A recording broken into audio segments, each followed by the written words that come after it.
the city of eThekwini, the city of lights, full of hope. Many artists come here with high hopes to make it in the arts industry. There are many creative arts institutions like KCAP in KwaMashu.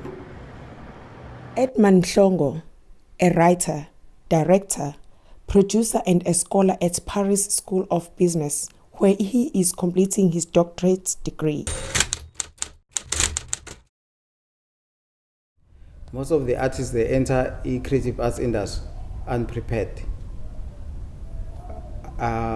Most of them, they enter through talent, lacking the skills of the industry. We say creative arts industry is a competitive industry. So as a competitive industry, you can't go there not ready for a competition, which is why most of them, when they're inside through fame, they become successful for a short time. After that, because they were not prepared, they were not ready. It was through talent. There's no way of announcing your presence. Talent will take you nowhere.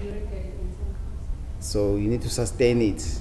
And to sustain the talent is through getting proper skills.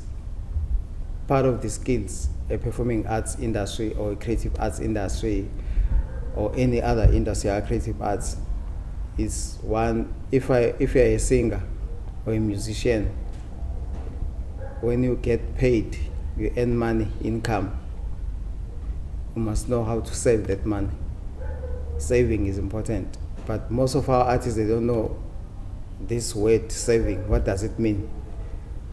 So they get the money, can get 25,000 rand per show, 30,000 rand, then they just chow it, eat it. It's a party today, tanging komong, tanging mbuzi, gone. Then I'm waiting for another one to come.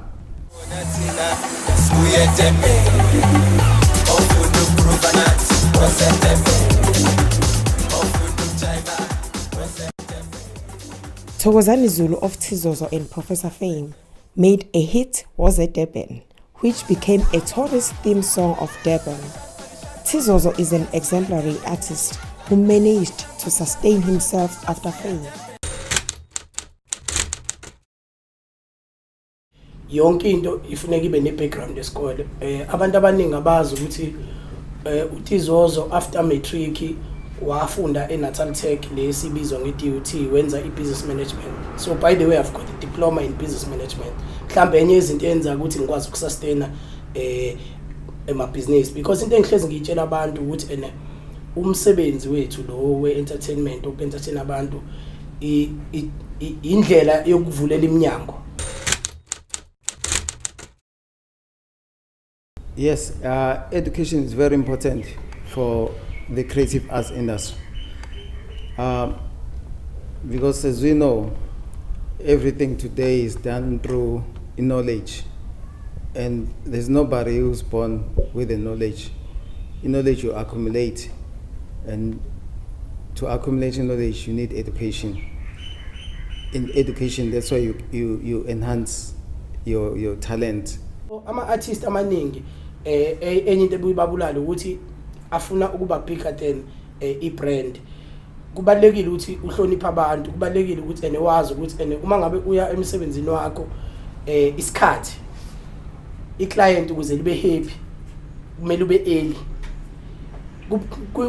Abo lento ukuthi uma uya eshowini lethe uyoperforma empangeni usuloku uyafonela usadlula esitenga usukuphi uqamba amanga wena uthi udlule emthunzini. Lo nto yenza i-client lo likufonela kanti uma wena uzinikeze 2 hours earlier uzokwazi ukuthi i-client lingalokhu kufonela and likuhloniphe.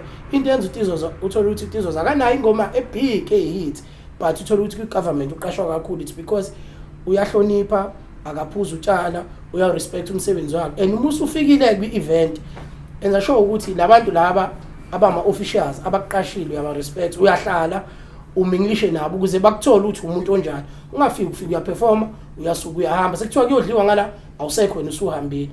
Ilapho mina engathi ila ngibabhitha khona la amanye ama-artists. Nanokuthi ke manje uTizozo into ayibuka ukuthi i-edutainment iyasustaina kune-entertainment. So most of ingoma esengizenza manje sengenza ingoma ezispecialize ngento esuke yenzakala. Kuzokhumuleka ukuthi uTizozo ube yiambassador yakwa Department of Transport because of ingoma uvala ingozi. uTizozo ube ambassador yaka Community Safety and Liaison because of ingoma abenzele bona Operation Hlasela. So lezi ngoma lezi izona ezokwazi ukuthi zikusustain because if uthola ideal ka 3 years yokuba ambassador in that department njalo mabenza ama event akho bazoqasha bona. 90% local content on media gives upcoming artists hope.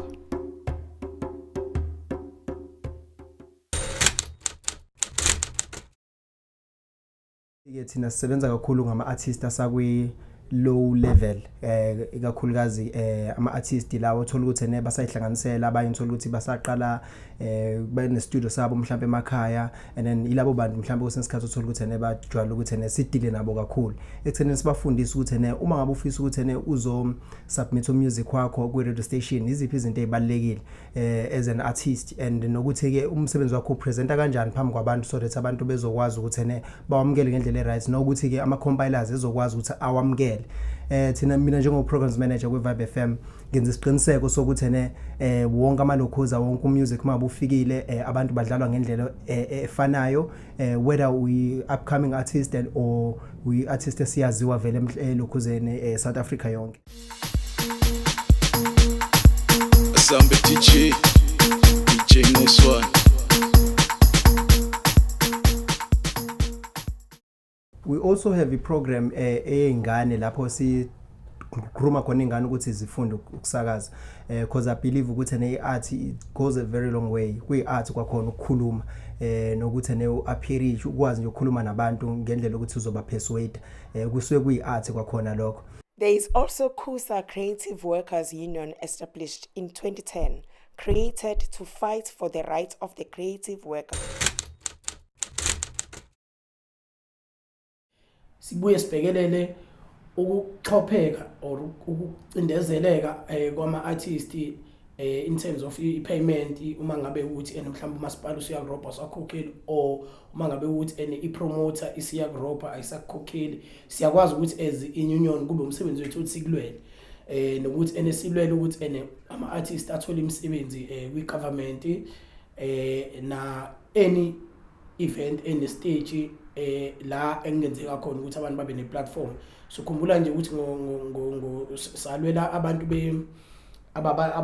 abadwebayo ukuthi bakwazi ukuthi nabo babe nezindawo la bekwazi ukushowcase khona umsebenzi wabo especially uma ngabe kunezinto ze tourism so iyona iunion ikhusa eyakwazi ukuthi ilwele labo bantu abadwebayo ngoba asilwela abaculi kuphela.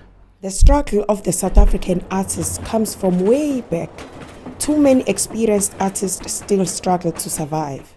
Thabani Mahlobo is one of the creative arts living legends. Umsebenzi lo engiwenza ngale ngemuva kwamabanners. Uyakhula noma uthanda ukwehla kancane ngenxa yecompetition kodwa ke uyakhula ngoba yenza ngisebenza nabantu abathathu bemina ka4 so ngaleyo ndlela uyakwazi ukusiza abanye abantu kodwa ke akwanele bancane uma ngase ngibe ne material ekahle fake nama poster manje iyahlekisa ke indaba omshini obathi uyakucinga umshinja wama poster ngathola 250,000 ayingahlela kakhulu ngahlela ngoba manje ngibona ukuthi ngoba mangithi ngaqala ukubheka abanye baye bathuka ukuthi akwanti lento yenziwa la eThekwini sehlale usithi niqhamuke egoli abaningi bathi uthenziwe egoli kanti yenziwa khona ngiyenza khona iyasiza ke ngoba khona ukuthi nenze show ungabi namali uthola ukuthi co-actors ekade ninabo ku show asiyakwazi ukuthi kube khona ukuthi eze kwe rehearsal phindele emva kwe rehearsal because it's not my money it's our money because ngeke uzube umuntu wedwa nje yabo ukuthi mina ngizoqonqela kwesami njengoba ngeke kwenzeke bomningi ngiyabalanda babe u4 makufanele ayofakwa futhi mhlawumbe uthola ukuthi silako 8 ufakwa ama-banners nama-poster mhlawumbe uthola ukuthi wafakwa ongoye seke kwenzeka sowafakwa ongoye mhlawumbe kune-festival sowafaka komlazi yabo so I pay those people yeah sibambe sonke so ngoba naye acting kwimi nawo wabuyami so ngiyakwazi ukubhalansisa ukuthi okay kusithi lokhu akulungi makuvaleka lo mnyango uvulekile lo mhlawumbe ivaleke yonke but ngethemba with a hope ukuthi one day lizona leline futhi yeah but wona nje the people then ngiyayibona i-theater is like going to the temple i-theater kuba se-temple i-theater i-temple straight yeah but lokhu ngikurana as a business kodwa ne-art phakathi njengoba ngeke ngasho ukuthi igama negama mangilibhale ngibhalela umuntu olibukayo akhali ukuyibona lento ebhaliwe ukuthi yini lena kuze kubhalwe kanjena nje yini lena. Many well-known and experienced artists die poor because of many reasons. Community arts centers like the Stable Theatre and many others across the country brings hope to artists. They are like the golden mine where artists can turn their talent into sustainable jobs.